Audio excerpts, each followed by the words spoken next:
el plan de docencia ahora para la sede clínica o el escenario de práctica donde tengan que realizar todas estas prácticas del escenario real.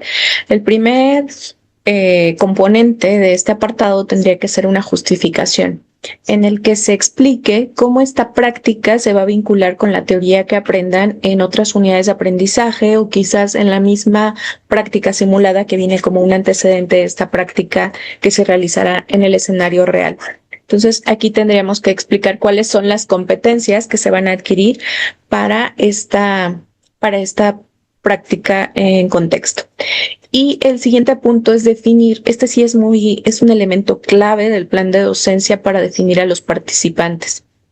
El primer elemento de esta definición de los participantes es identificar el ciclo, el semestre en el que se ubica esta práctica de contexto, que son o las prácticas formativas o las prácticas profesionales que se hacen en el escenario real, identificando cuáles son los requisitos o las competencias que necesita, habilidades y destrezas que necesita haber cubierto ya los estudiantes para que una vez que hayan obtenido una evaluación óptima o adecuada, por lo menos, en esta evaluación simulada, ahora sí ya pueden pasar al escenario real. Entonces tendríamos que hacer esta lista de requerimientos cognitivos y destrezas, actitudes que ya necesita haber tenido el estudiante para que pueda dar inicio en su práctica de contexto. Entonces hay que dar una identificación de cuáles son las características que tiene que tener este estudiante para realizar las prácticas.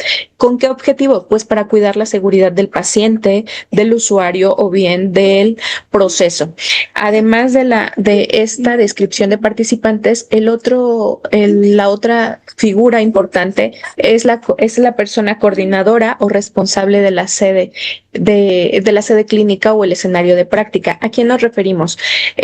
A la persona que estará de enlace, que será como el símil del docente de la unidad de aprendizaje por parte de la unidad académica, su equivalente en la institución, hospital o clínica o escenario donde se va a realizar esta práctica. A esta persona que tiene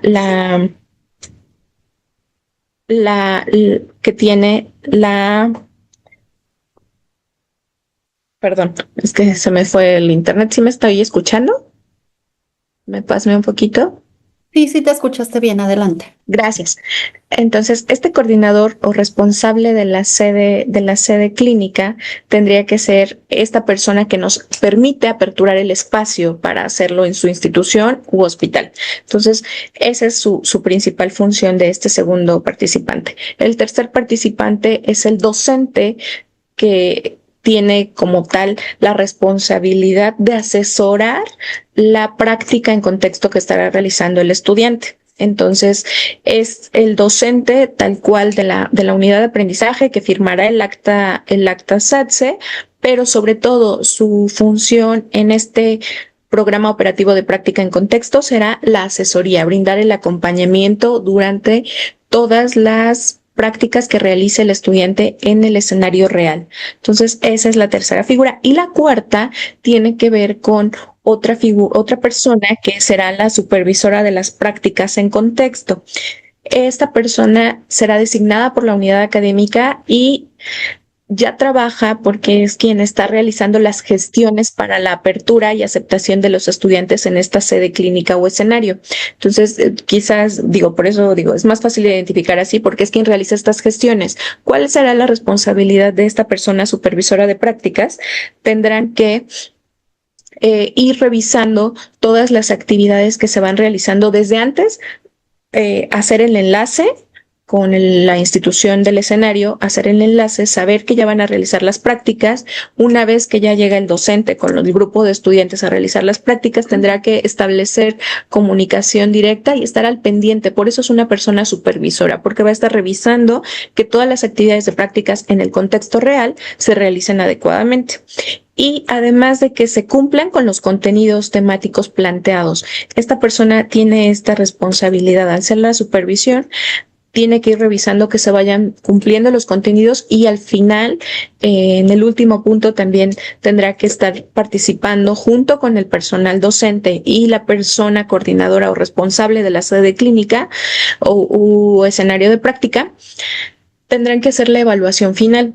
Estas serían de sus principales funciones. Y otra alternativa y otra función alternativa y que quizás no siempre se presente tendría que ser esta persona supervisora, ayudar a ejecutar los protocolos en caso de que surjan contingencias no planeadas en la unidad de aprendizaje. ¿A qué tipo de contingencias nos referimos?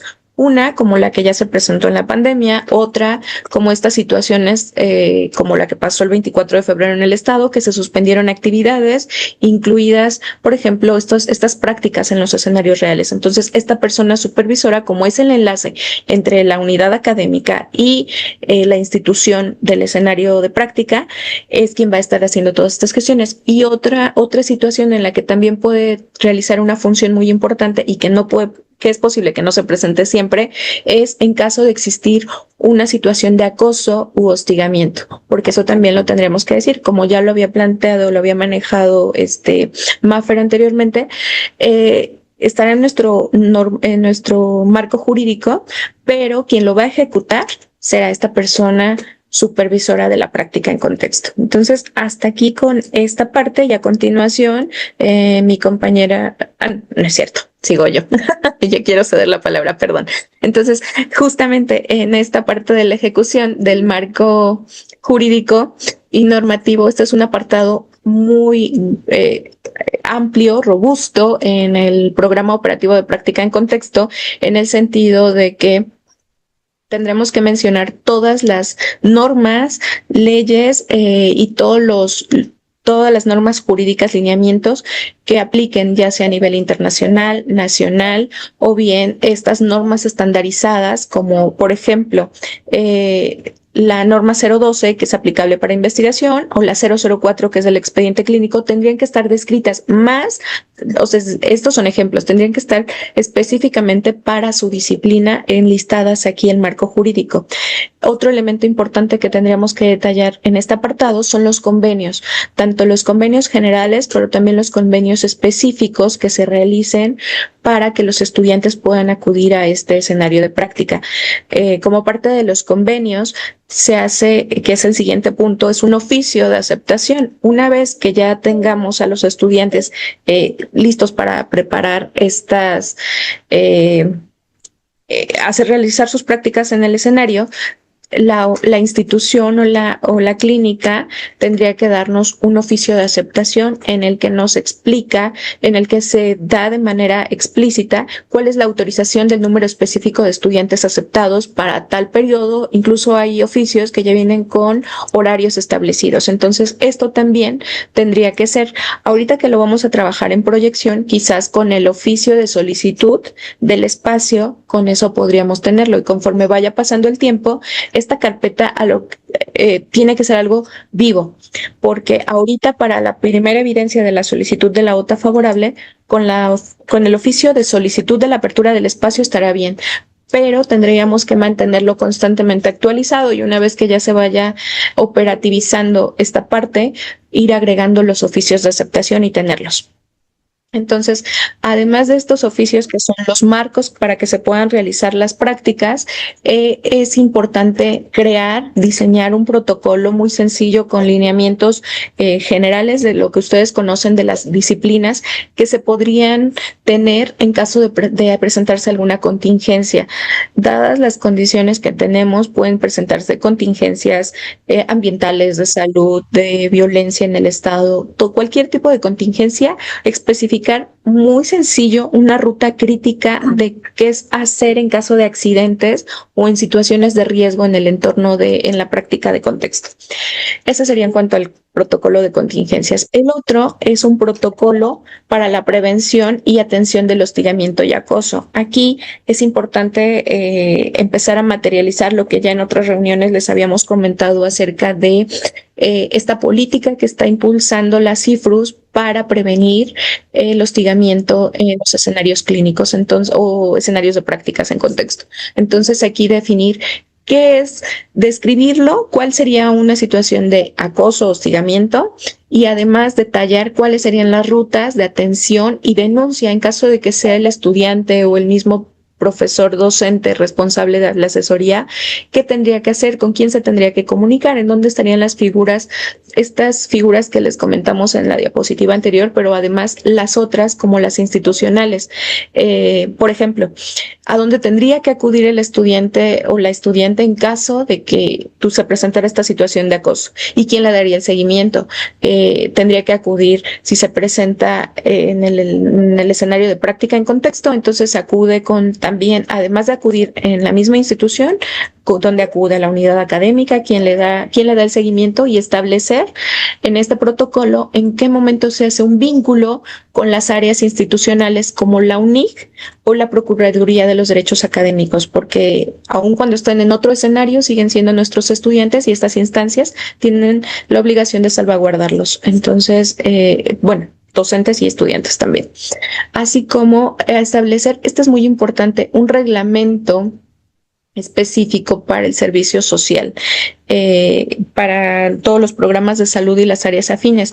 Si bien nosotros en la universidad contamos con un reglamento general de servicio social, lo que nos ha dicho la CIFRUS y con base en las experiencias que hemos tenido en evaluaciones pasadas es que ese reglamento es muy genérico y no considera, por ejemplo, en el caso del servicio social, tiene que ver el proceso del evento público, donde se concursa, donde los estudiantes tienen que concursar. No aplica para todos los programas, pero sí para algunos que tienen que concursar por estos espacios, por estas plazas, para que las puedan ocupar. Entonces, ese sería el primero. Si aplica el evento público, se tendría que incluir. Si no aplica, pero tienen que hacer ciertas condiciones, como cuándo tienen que preparar su solicitud, con qué área tienen que hacerlo. Todo este reglamento es hacerlo muy específico, un reglamento de servicio social de su unidad académica para todos los programas de la salud o áreas afines que aplique. Además de un reglamento de las prácticas en contexto, tenemos que hacer un listado, un reglamento de cuáles serían los derechos, pero también las obligaciones que tenemos todos los involucrados en la realización de estas prácticas. Todo esto es para cuidar y salvaguardar que no quede ningún cabo suelto, podría decirse, de cualquier situación que se llegue a presentar en todos estos escenarios. Entonces, hasta ahí es el marco jurídico y normativo de la práctica en contexto. En el siguiente apartado, ahora sí veremos los objetivos. Los objetivos del programa operativo. Entonces, ya que pusimos todo el marco normativo, ahora sí vamos con los objetivos. De la misma manera que se hicieron para la práctica simulada, tendríamos que hacer un objetivo general para la práctica en contexto, y además objetivos específicos si es que los temas a desarrollar requieren un cierto nivel de alcance, de dominio en esta situación. Entonces, aquí lo tendríamos que describir cuáles serían el objetivo general y los objetivos específicos. Además de que también tendríamos que describir cuáles son las competencias a desarrollar en cada escenario.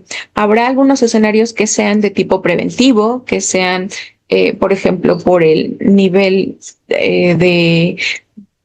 de contacto con el paciente o el usuario o el proceso, tendrían diferentes competencias a desarrollar. Entonces hay que detallarlas en cada uno de estos programas operativos. Y ahora sí, a continuación les cedo el uso de la voz a Maritza para que continúe con estos contenidos y los criterios de evaluación en las prácticas de contexto. Adelante, Maritza. Gracias, Mire. Bien, vamos a continuar con los apartados del plan de docencia para la sede clínica o el escenario de práctica. Los otros apartados que conforman este plan de docencia son los contenidos y los criterios de evaluación. Debemos recordar que todos los criterios de evaluación deben estar explícitos en nuestro plan de docencia y también los deben de conocer los estudiantes.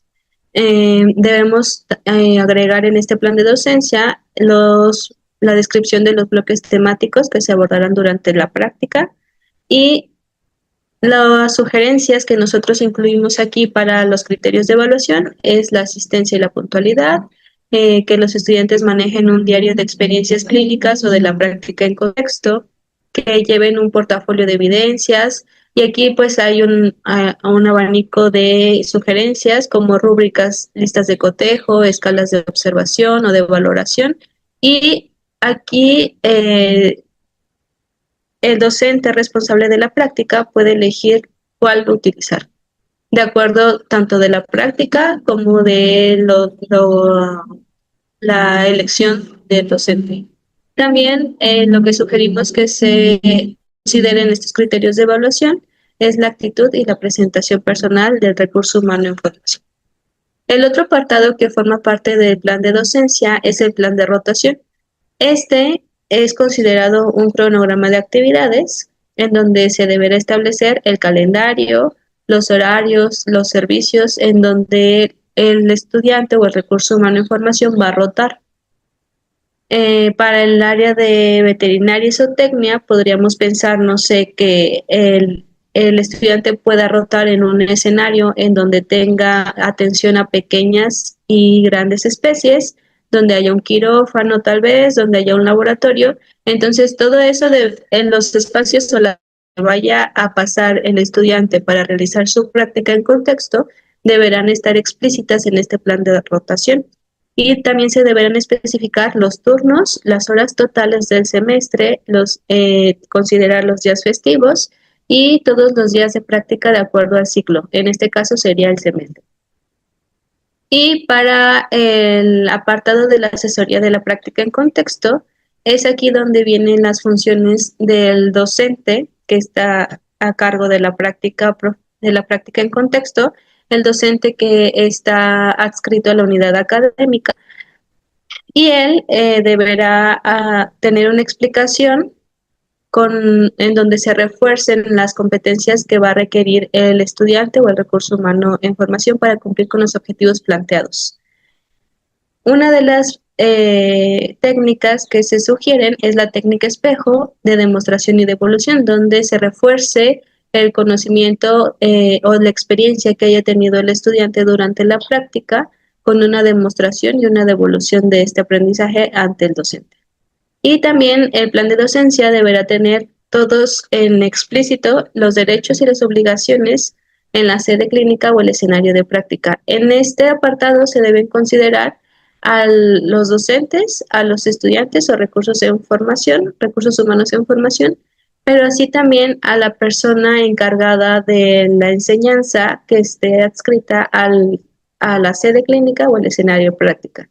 Y así para que todo estén explícitos sobre sus derechos y obligaciones como parte también de los reglamentos que comentaba la maestra Mireya.